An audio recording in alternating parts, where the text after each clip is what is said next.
Assalamualaikum warahmatullahi wabarakatuh. Perkenalkan, nama saya Sri Agustina Purba, jurusan Hukum Tata Negara, NIM 2020130009, unit 1. Baiklah, saya di sini akan memenuhi tugas pemikiran modern hukum Islam yang mana tentang studi kasus respon masyarakat terhadap realitas politik.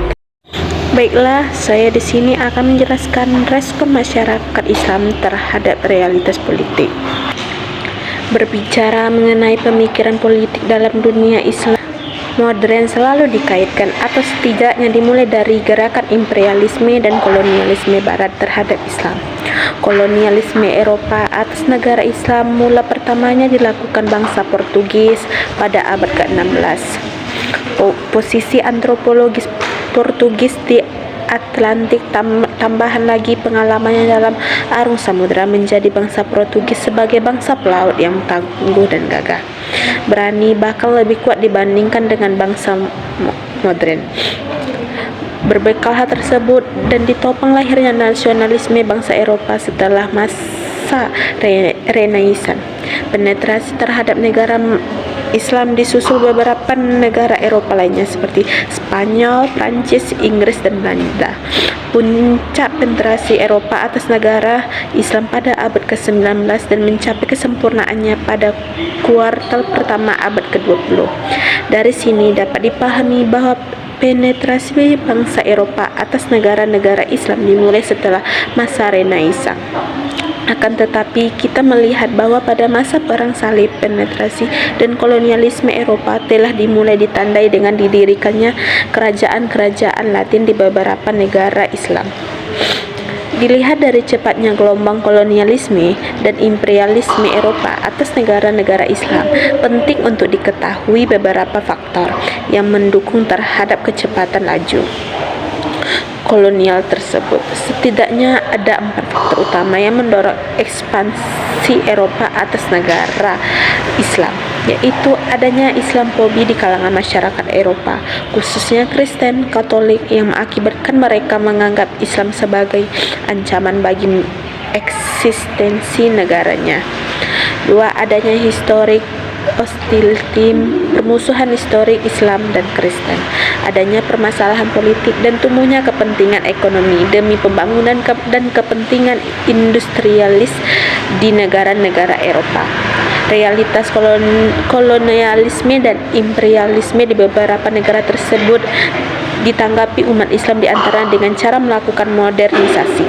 Modernisasi pada awalnya merupakan gerakan yang pertama kali muncul di Barat, terutama melalui industrialisasi, kemudian banyak ditiru di negara-negara Islam setelah mengalami masa kemunduran. Setelah itu, harakah pemikiran dan gerakan politik Islam di Mesir modern menarik untuk didiskusikan.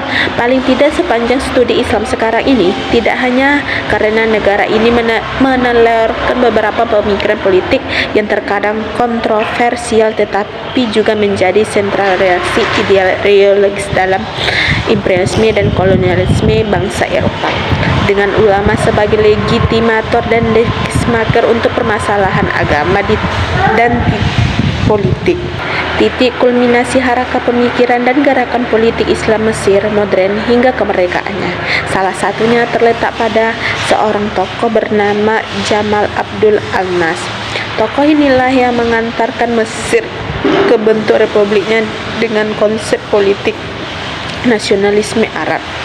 Nasionalisme Arab menurut Nas merupakan kesadaran adanya kesamaan bahasa, budaya, dan kejiwaan yang melandasi sikap antagonisme imperialis.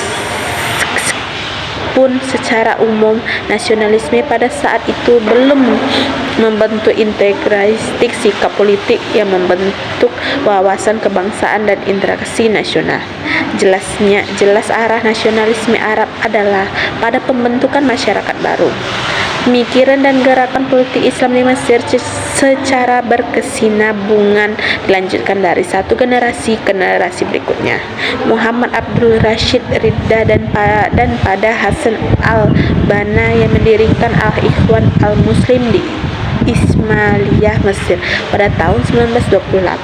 Pada mulanya organisasi ini bergerak dalam bidang keagamaan di samping sosial ekonomi yang merupakan isu-isu yang menjadi bagian dari pembicaraan dan tulisan publik Mesir pada 1930-an, terutama ketika pengaruh sosialisme dan Uni Perdagangan Barat kian besar. Dalam kasus negara Turki, fenomena pemikiran dan gerakan Islam hubungannya dengan modernisasi setidaknya dapat dikategorikan pada 3 aliran, yaitu Westernis, Islamis, dan Nasionalis. Aliran Westernis adalah salah satu aliran pembaruan di Turki yang mengalami peradaban barat sebagai dasar pembaruan yang paling bersemangat dalam melakukan reformasi sosial secara revolusioner melalui jalur kekuatan politik. Aliran Islamis berlawanan dengan arah pemikiran dan gerakan Westernis. Sekian hasil materi yang bisa saya paparkan. Jika ada kata-kata saya yang salah, saya mohon maaf. Wabillahi taufiq wal hidayah. Wassalamualaikum warahmatullahi wabarakatuh.